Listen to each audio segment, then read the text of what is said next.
चमकीला के गाने अफीम का काम करते हैं। एक बार सुन लो तो ऐसा नशा चढ़ता है कि फिर उतरता नहीं। 8 मार्च 1988 उस दिन भी लोगों की भीड़ पंजाब के महसामपुर में सिर्फ इसलिए इकट्ठी थी कि वो भी अमरेंद्र सिंह चमकीला के गानों के नशे में झूमना चाहते थे। चमकीला भी उस दिन सुबह सुबह अपना एक शो खत्म करके अपनी सिंगिंग पार्टनर और प्रेमिका अमरजोत कौर के साथ महसामपुर पहुंच गया था। वो अपने दिन के दूसरे शो के लिए एकदम तैयार था, लेकिन उसे नहीं पता था कि उसका इंतजार बंदूक लिए 2 गुंडे कर रहे हैं जो उसे हमेशा हमेशा के लिए खत्म करना चाहते थे। पर एक सिंगर को कोई क्यों मारना चाहेगा? ऐसा क्या किया था चमकीला ने? मोर इम्पोर्टेंटली, कौन था अमर सिंह चमकीला? और वो पंजाब का सबसे पॉपुलर सिंगर कैसे बना? पंजाब के एक छोटे से गांव के एक दलित परिवार में पैदा हुआ धनी राम।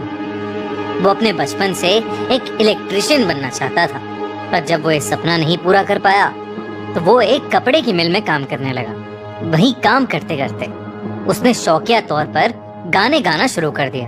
धीरे धीरे वो हारमोनियम और ढोलकी भी सीखने लगा। इसी दौरान उसकी मुलाकात सुरेंद्र शिंदा नाम के एक इंसान से हुई। सुरेंद्र को धनी राम के गाने बड़े पसंद आए तो उसने उसको अपने बैंड में गाने गवाने शुरू कर दिया और वहीं धनी राम का नाम पड़ा, अमर सिंह चमकीला। इसके बाद चमकीला ने गाने लिखना भी शुरू कर दिया। थोड़े ही समय में चमकीला के गाने पंजाब के लोगों में एक आग की तरह फैल गए। चमकीला पूरे पंजाब भर में खूब सारे शोज करने लगा। फिर उसने सुरेंद्र का बैंड छोड़ दिया और अकेले गाना गाना शुरू कर दिया। लेकिन उसके फैंस और जनता ने उससे एक लेडी सिंगर की डिमांड की और तब वो एक अच्छी डुएट गाने वाली एक लड़की को ढूंढने लगा। इस खोज में उसकी मुलाकात हुई अमरजोत कौर से। चमकीला को अमरजोत की गायकी और अंदाज दोनों बहुत पसंद आए और साथ में गाते गाते दोनों को एक दूसरे से प्यार हो गया। बस फिर क्या था, दोनों मिलकर गाने गाते रहे और पंजाब के हर दिल की धड़कन बन गए।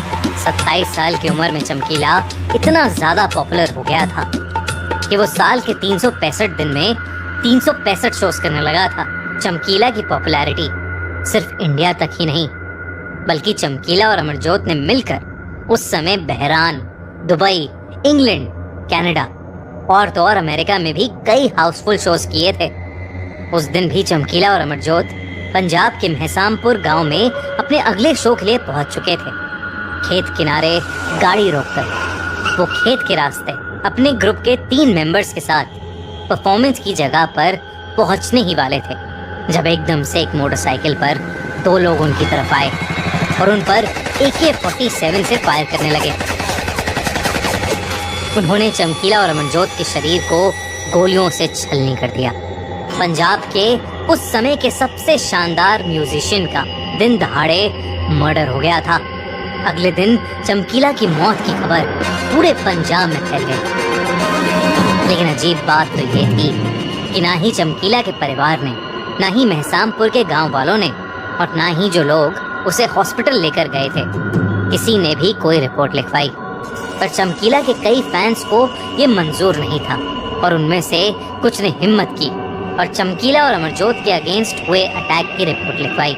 1980s में सारी की सारी पंजाब पुलिस खालिस्तान मूवमेंट और पंजाब में चल रहे नाजुक हालातों से डील कर रही थी और उनके पास चमकीला केस को इन्वेस्टिगेट करने के लिए टाइम नहीं था, क्योंकि वो हर दिन गोलाबारी और बड़े बड़े बॉम्ब ब्लास्ट से डील कर रहे थे।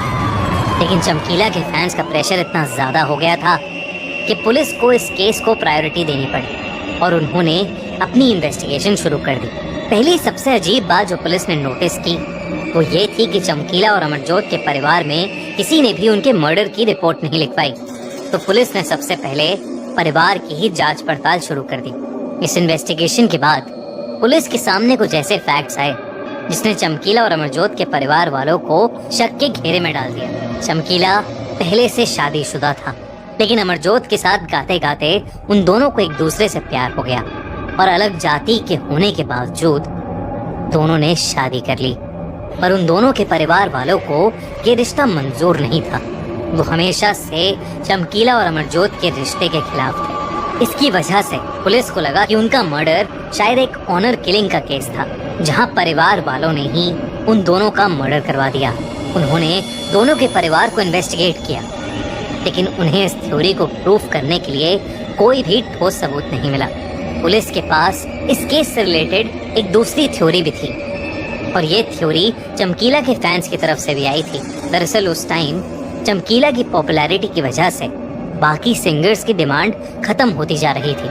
चमकीला की इस पॉपुलैरिटी को खत्म करने के लिए इन्हीं सिंगर्स में से कुछ ने ग्रुप बनाकर चमकीला को मरवा दिया था। पुलिस ने इस थ्योरी को भी इन्वेस्टिगेट किया, लेकिन उन्हें इस बात का भी कोई पक्का सबूत नहीं मिला। इसके बाद पुलिस ने अपनी तीसरी और आखिरी थ्योरी को इन्वेस्टिगेट किया। इस थ्योरी के हिसाब से चमकीला और अमरजोत की मौत के पीछे कुछ खालिस्तान मूवमेंट्स में बिलीव करने वाले गुंडों का हाथ था।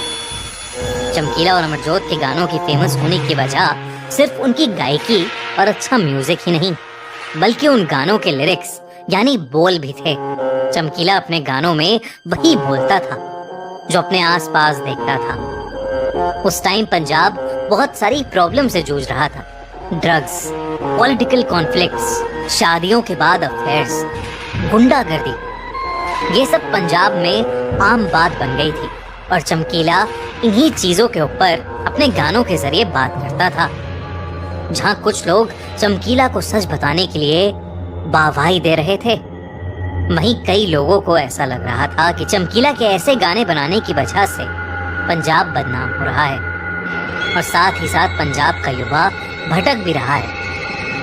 पुलिस ने जैसे जैसे इस एंगल को इन्वेस्टिगेट किया, उन्हें पता चला कि इस मूवमेंट से लिंक्ड कुछ लोगों ने पहले भी चमकीला को कई बार धमकी दी थी। और तो और चमकीला ने उन टॉपिक्स पर गाने बनाना भी बंद करके धार्मिक गाने बनाना शुरू कर दिया था। लेकिन चमकीला के शोज में उसके फैंस उससे जो सुनना चाहते थे वो वही गाने गाता था, और ये भी चमकीला के दुश्मनों को मंजूर नहीं था। उस टाइम पर पुलिस इस थ्योरी को ढंग से इन्वेस्टिगेट भी नहीं कर पाई, क्योंकि उन्हें जिस आदमी की टिप मिली थी वो आदमी काफी पावरफुल था, और उसके खौफ और रौब की वजह से पुलिस उससे कभी चमकीला मर्डर केस रिलेटेड कोई सवाल तक भी नहीं उठा पाई। पुलिस को कभी कोई पुख्ता सबूत मिल ही नहीं पाया, और इस वजह से उस टाइम के पंजाब के सबसे पॉपुलर सिंगर चमकीला का मर्डर केस हमेशा हमेशा के लिए अनसॉल्व ही रह गया। दोस्तों, आपको क्या लगता है, चमकीला के हत्यारे कौन थे, और क्या वो इसलिए नहीं पकड़े गए क्योंकि पुलिस ने इस केस पर ध्यान नहीं दिया, या चमकीला के हत्यारे इतने पावरफुल थे कि उन्होंने पुलिस को इस केस को ढंग से इन्वेस्टिगेट करने ही नहीं दिया?